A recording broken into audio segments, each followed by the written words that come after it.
bigger steps towards finding him and capturing. Every day we're making progress. Madame Tussauds in London has revealed its work-in-progress waxwork of Theresa May.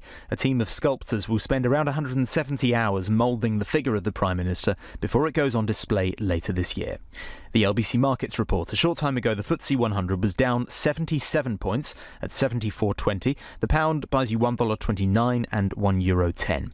LBC weather. Mist and fog patches clearing to leave a dry day for most with some warm sunny spells, a high of 20 degrees. From Global's newsroom for LBC, I'm Simon Conway.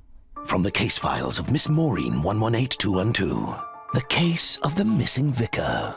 Well, he wasn't missing. Someone just needed his number to invite him to the garden fete. I found it instantly. Just call me Maureen Directory Inquiries. Oops, more tea, vicar. Maureen 118212. Calls to Maureen 118212 cost $3.49 per call plus $3.49 a minute with a minimum 1 minute charge, plus your phone company's access charge. LBC Travel. In London, there are long delays still all around Battersea and Clapham Junction, with Lavender Hill being closed in both directions after the accident. And also in London, only one lane's open on Notting Hill Gate eastbound at Ladbroke Terrace, and that's because of an accident, and it's very busy on the approach. In Surrey, there are delays on the M25 clockwise to Junction 10 at the A3, where a lorry has broken down. And in Manchester, the M62 is closed in both directions at Junction 19 at Hayward because of a police investigation. On the Underground, there are severe delays on the Hammersmith and City line, but minor delays now on the Circle, the Central and Metropolitan lines. LBC Travel, I'm Joanne Webb. This is LBC from Global, leading Britain's conversation with James O'Brien.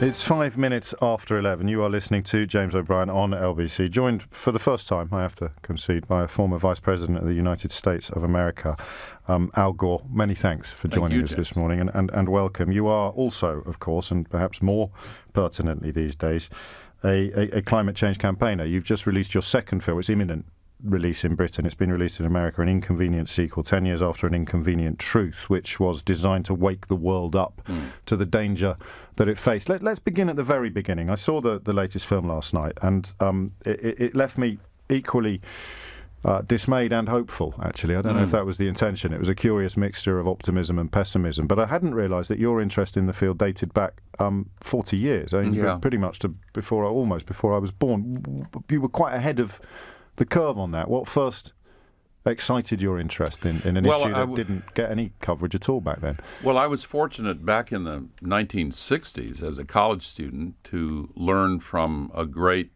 professor who was one of the greatest climate scientists in history. Roger Revelle was the first person to measure CO2 in the Earth's atmosphere. And that's what ignited my interest in this. I never imagined that it would take over my life the way it has.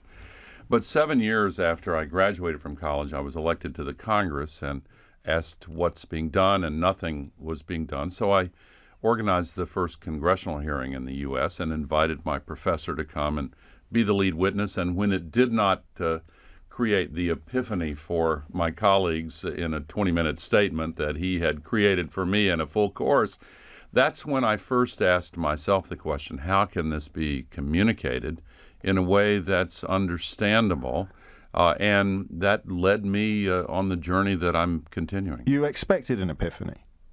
Naively, yes, because I was quite young then, in my 20s, and I had the aha moment learning from him. And I really did expect that when we had this hearing, it would result in people saying, really, are you serious that it's happening this way? But it didn't have that effect. And of course, that was one of the first times I encountered the anti-climate movement from the polluters pushing back against it. And it hasn't gone away, because 30 years later you were in a congressional or a Senate committee hearing, a senator, I think, and he was told off by the chairwoman of the committee for trying to sort of badger you, and you sort of went a little bit emotional. Quite an odd thing to see in the context of a political interrogation, where you said, "I wish I could talk to you privately. I wish I Yeah. could somehow communicate. There was a frustration there that was very, very human. This guy was clearly on pursuing an agenda, but you clearly still feel that if you could just find that key, you could unlock the most virulent of deniers. Yes, and over time I've learned to recognize those who are reading from an internal teleprompter and aren't really open to persuasion at all, but many are open. And actually quite a few former climate deniers have changed sides and are now recognizing how serious this is. Mother Nature has a powerful voice, and these climate-related extreme weather events are really waking a lot more people up all over the world.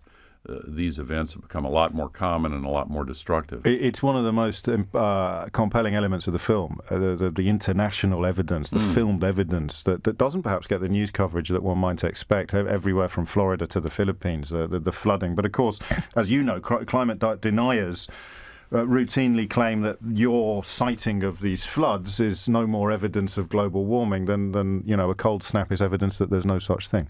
Yes, and so when you turn to the scientific community, including the Royal Academy of Science here in the United Kingdom, they're virtually unanimous and have been for a long time. And actually, the hottest year ever measured globally was last year. The second hottest was the year before, the third hottest the year before that. 16 of the 17 hottest have been in the last 17 years. So the pattern is increasingly difficult to deny. And now the consequences with these rain bombs. There was another one in the UK yesterday. As I was making my way to the cinema to see your film, actually. My shoes are still wet. One of the scenes is in Miami, Florida, where on a sunny day they have flooding now at high tide because the sea level has increased so much. But I was back in Miami a week ago yesterday, and a week ago Tuesday, the journalists in Miami were invited to see the film. While they were in the theater, one of these rain bombs hit Miami, 7 inches of rain in 2 hours, and when they came out of the theater, the streets were all flooded. And I'm not laughing about that. No, I'm just at the irony.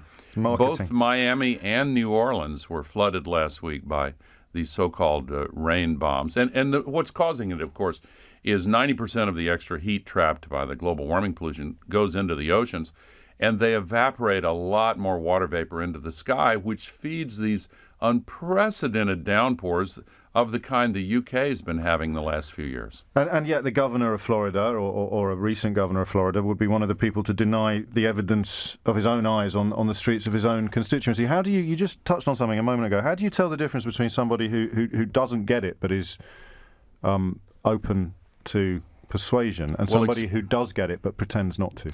Well, experience helps you spot the difference. The conservative Republican mayor of that city of Miami has now changed. Several of the Republican congressmen from South Florida have joined what they're calling the Noah's Ark caucus in the Congress. Not only a reference to the biblical deluge, but they joined by twos, one Republican and one Democrat together. And so there is now a steady stream of people switching their opinions and saying, yes, look, this is not political, should never have been. We're all in this together. Let's solve it. It's quite a human reaction. You need to feel the water at your ankles. You need to see the evidence of your own eyes. So simultaneously it makes your job perhaps easier, but also provides proof that you haven't been successful enough in the past. Well, that's true. And another example, a Republican community in Kansas was destroyed by an F5 tornado, the worst kind. And when they made the decision to build the town back, they said, look, let's go to 100% renewable energy. And the movie tells the story of Georgetown, Texas. He's quite a character, isn't he? Oh, a wonderful character. Conservative Republican Trump supporter in the heart of oil country. But he's an accountant by trade, and he did the arithmetic and decided to switch the entire city to 100% solar and wind. Their electricity bills have gone way down, the air is cleaner, and it's kind of a side benefit that they're helping to save the future of humanity. So he's done it with a hard-headed pragmatism rather than any sort of environmental idealism. Yes, and more are. I mean, ultimately it requires both. a change in thinking to realize how serious this is and what our obligations to solve it are. But also it's helped enormously by the fact that these new technologies like solar and wind, electric cars, batteries, sustainable efficiency improvements are coming down so quickly in cost that it's a sensible economic decision to switch also. And yet, of course, the economics of resisting or denying or skepticism is huge. And the thing that occurred to me watching the film last night was the tobacco industry. And you look back on that and you almost can't quite believe the effort that was put into punting something that was demonstrably untrue. Yeah, the doctors found the evidence with the scientists that smoking cigarettes causes lung cancer and a lot of other diseases. And the tobacco companies decided to spend a lot of money. They, among other things, they hired actors and dressed them up as doctors and put them in front of cameras to falsely reassure people that there was no medical evidence of harm. And 100 million people died unnecessarily.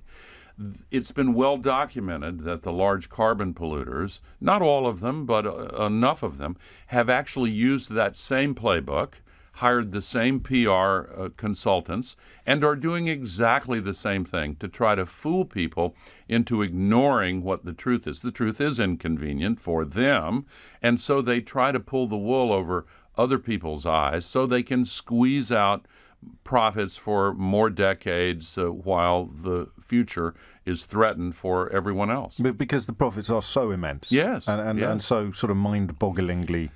Yes, but, years ago, one of the oil ministers in Saudi Arabia said the Stone Age didn't end because of a shortage of stones. It ended because something better came along. And the age of petroleum and fossil fuels is beginning to end because something better is coming along. We get on the Earth more energy from the sun in 1 hour than all of the energy used by the global economy for a full year. So as they learn how to harvest a higher fraction of that enormous amount of energy profitably, it's inevitable that we're going to switch to renewable sources. And it's not just one of the most interesting elements was when you spoke to the head of Solar City, the tech company that has pioneered cheaper and much more effective solar panels. And you tasked yourself with persuading him to give his technology for free to India, so that India would drop their plans to build 300 coal-fired power stations and instead go down, because it's a powerful argument, isn't it, that the Indian politician made. You guys have had 150 years. You've created your civilization on the back of fossil fuels. You can't really turn around and tell me that I've got to clean up your mess and deny my population. So you gave them something better. But that was almost an assault upon capitalism when you tried to persuade that Silicon Valley entrepreneur to give away, in a way, future earnings. Well, capitalism can't succeed if we don't have an earth on which to practice capitalism. I think that's an uncontroversial observation. Yeah. And you can easily understand what some of the leaders of these poor developing countries are saying. But you can also see that their people have trouble breathing with all of the air pollution that the coal burning is causing. There was a political crisis in China because of the air pollution, and that's one of the reasons why China began to switch. India's done an amazing U-turn since the Paris Agreement. They just announced that within only 13 years, 100% of their cars and trucks that are new will have to be electric vehicles. That's faster than the UK or France and certainly the US. So they're now responding to the demands of their own people to clean up the pollution. If this was the BBC, I'd now have to find somebody to contribute to the conversation from the other side of the coin. It's shocking how the BBC has engaged in climate denial, isn't it? I did an interview. Say that, would you? Pardon me? You'd say that they. Well, I had a personal experience with it this morning. It's really shocking. Because they would now bring on, I don't know, Nigel Lawson or somebody with no scientific training whatsoever. Although you're no scientist yourself, your contention is that because we have a false equivalence, you're describing how bad tobacco is, to use your historical analogy. Now you bring on someone dressed as a doctor to tell you that it's not. Do you see it that starkly? Do you see Yes, absolutely. It's absolutely clear. Absolutely. The science isn't unanimous, and the figures are usually in the mid to mid 90s, aren't they? Usually we read about it's 95. between 97 and 99%. Yeah. And where does the 1 to 3% come from? The scientists who say that you're wrong. Well, that's a de minimis number, and Yes. you're always going to have something like that. If you had chest pains and they increased, and you were somehow able to consult with the 100 leading heart specialists in the world, and 97 of them said, oh my gosh, you need to take this medicine, you need to change your diet, you need to make these other changes, would you wait to find 2 or 3 who said, no, everything's fine, you don't have to worry about it? Well, maybe some would. Yes, probably more than 10 years most ago. Would not. We live in strange times with regard to truth. I mean, on both sides of the Atlantic, it's become particularly acute in recent years. How do you, as a career politician up until embarking full-time on this mission, how do you explain the alacrity with which people can be persuaded to vote against their own interests? Because climate change is possibly the beginning and the biggest example of that growing trend. Yes. Well, those with accumulated wealth and legacy political power have in every age made efforts to protect the privileges that have led to the accumulation of that wealth, even when changes for the benefit of the many are obviously necessary. I think when the introduction of television as the dominant medium put gatekeepers who controlled access to the public sphere, I think that, in my country at least, was the time when candidates for office and politicians began to focus the majority of their time on begging special interests for enough money to buy the TV ads. But now I think you're seeing with the social media and internet-based media a challenge to the dominance of television. And I think it's opening up new avenues to use the best available evidence and reason once again as a source of political power. In my country last year, the Bernie Sanders campaign, whether you agree with his agenda or not, Do you? proved that Do you it's agree with his agenda? some Sure. things, not all. But the point I'm Yes. making is that the way he raised his financing was revolutionary. He showed it's now possible to not accept any money from special interests and lobbyists, but instead to go out and base your campaign on very small donations from individuals over the internet. I'm hoping that's the future of politics, so that those elected will be more accountable to the people they're supposed to represent and less beholden to and accountable to the big wealthy special interests that try to tell them what their agenda should be once they're in office. These politicians are supposed to be employees, aren't they? Yes, they're supposed to serve the people, and often they serve their big donors instead.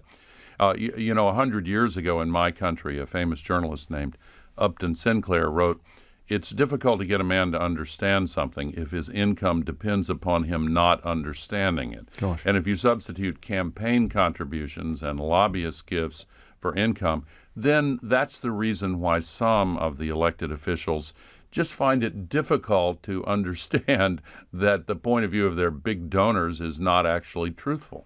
If there is, and I shall choose my words carefully, Mr. Vice President, the latest film had more of an eye upon posterity, perhaps, than the first film. It was both a mission statement and a powerful piece of campaigning, but also it was a testimony to Al Gore's work in this field, of which you should be rightly proud. But is that a fair observation? Well, it had a different set of directors. Bonnie Cohen and John Schenck have the so-called cinema verite approach. I had to Google that to figure out what it meant. Rubbish. And what it meant was that they followed me around Yes. with cameras for 2 years.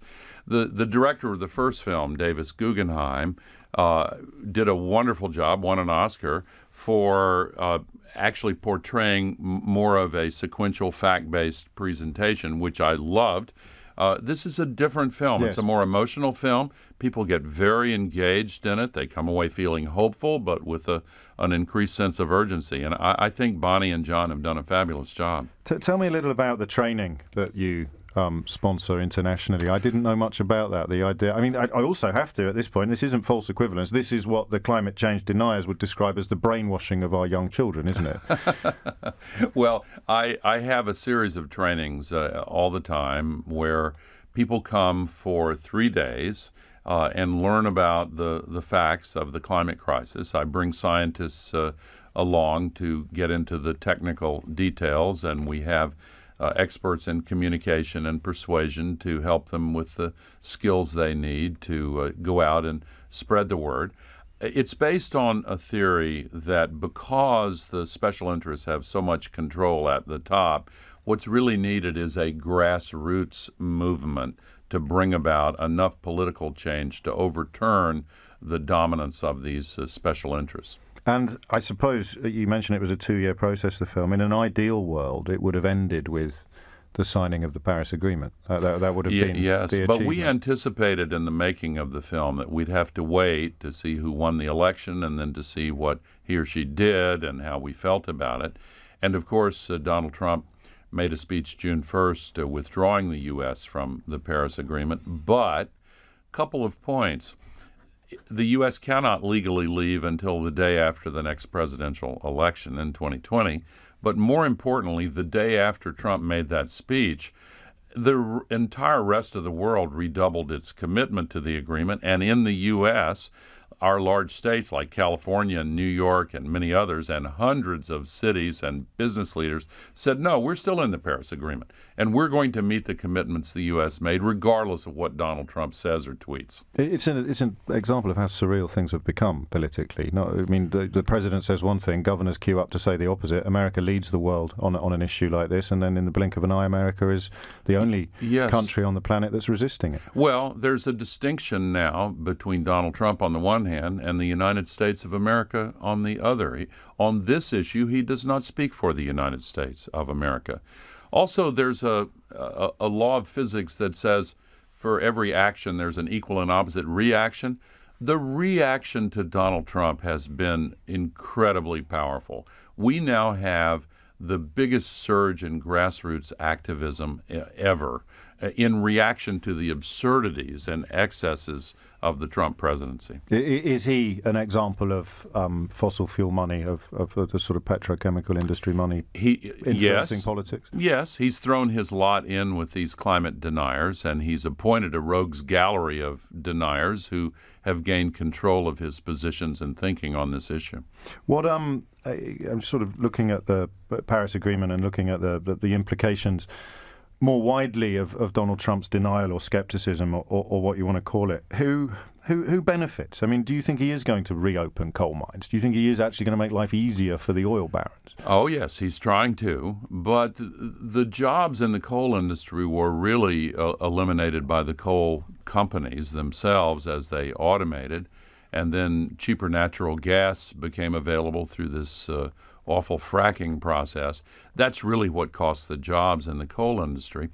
You know, there's a famous coal museum in the state of Kentucky in the heart of coal country, and it just switched to solar energy because it's cheaper and it meets their budget. And I think it's a symbol of the fact that the age of coal is now over. Not entirely, but it's ending. The market capitalization of the coal companies has fallen almost 90% in the last decade. And whatever Trump tries to do is going to fly in the face of these enormous economic trends away from coal. So for the long-term future of Earth, are you more optimistic now than you were 10 years ago? Yes, I am. The election of Donald Trump notwithstanding? Notwithstanding the election of Donald Trump, because it's almost miraculous that the cost of these alternatives has come down so incredibly fast and continues to go down. There have been 3 new contracts signed around the world in the last couple of months for unsubsidized electricity from solar at less than half the cost of electricity from burning coal. Here in the UK, you get more electricity from wind than from coal now, and there was one day earlier this year where for the first time in a century and a half, the United Kingdom did not burn any coal for electricity. And this is in keeping with a trend that's taking hold all over the world. And Scotland had a day when it was entirely wind-powered, I think, or certainly entirely renewable. Yes, several of them, and for the entire month of June. We've nearly reached the end of our time, and I haven't mentioned Russia or North Korea, for which I think I deserve a small pat on the back. I'm not going to let you go without asking your thoughts on at least one of them, but I'll do it in a slightly strange way. I wonder if you could tell my listeners what happened when a former congressman called Tom Downey, who was working on your campaign in 2000, he took delivery unexpectedly of some information that was detrimental to George Bush, your rival, and potentially helpful to you. And obviously this has parallels with Donald Trump Jr. being approached by people telling him they've got information that could be damaging to Hillary Clinton. Yeah, he received a document that was stolen from the Bush campaign, and he consulted with us and immediately turned it over to the FBI. And then he immediately recused himself from any further participation in the debate preparation. It was Bush's debate prep book. I never saw it because he sealed it back up immediately and gave it to the FBI. And no longer played your sparring partner. Correct. Just in case of any even perception or suspicion of wrongdoing. It was the ethical thing to do. Well, then I must ask you what you feel ethically about an invitation to Donald Trump Jr. to meet with someone promising damaging information about Hillary Clinton that he accepted with alacrity. Doesn't look good, does it? I have no inside information about the facts. I take great comfort from the fact that the U.S. now has a special investigator in charge of this who is respected across the board, a man of unquestioned integrity. If he finds that no wrongdoing took place, then I will accept his findings. If he finds there were serious violations of law, then that could be big trouble for Donald Trump, and the next few months could be challenging for the United States. And finally, is what you know of the machine in the current White House powerful enough to put the brakes on any presidential ambitions to engage with North Korea? The North Korea crisis has been building for a long time, and in fairness to Donald Trump, it should be said that he inherited this. The last several administrations have not been able to resolve this crisis. And the UN sanctions last week, that was a diplomatic triumph for him as well. It was a triumph, and President Trump deserves credit for that, absolutely. And I hope that China, having voted for the Security Council resolution, will now enforce those sanctions. It is a bright light in an otherwise bleak situation. Now, I think that President Trump's rather intemperate statements of 2 days ago did not help matters. But again, he has a defense secretary and a national security advisor who are immensely respected. They have cooler heads, and I hope he listens to them. Al Gore, many thanks indeed. Thank you, James. Well, thank you. It's 11:31. Simon Conway has the headlines. The former US Vice President Al Gore has told LBC Donald Trump doesn't speak for America on the issue of climate change. The president has withdrawn the states from the International Paris Accord. The National Crime Agency says modern slavery and human trafficking is far more prevalent than previously thought. The agency says there are more than 300 live policing operations currently targeting the criminals responsible.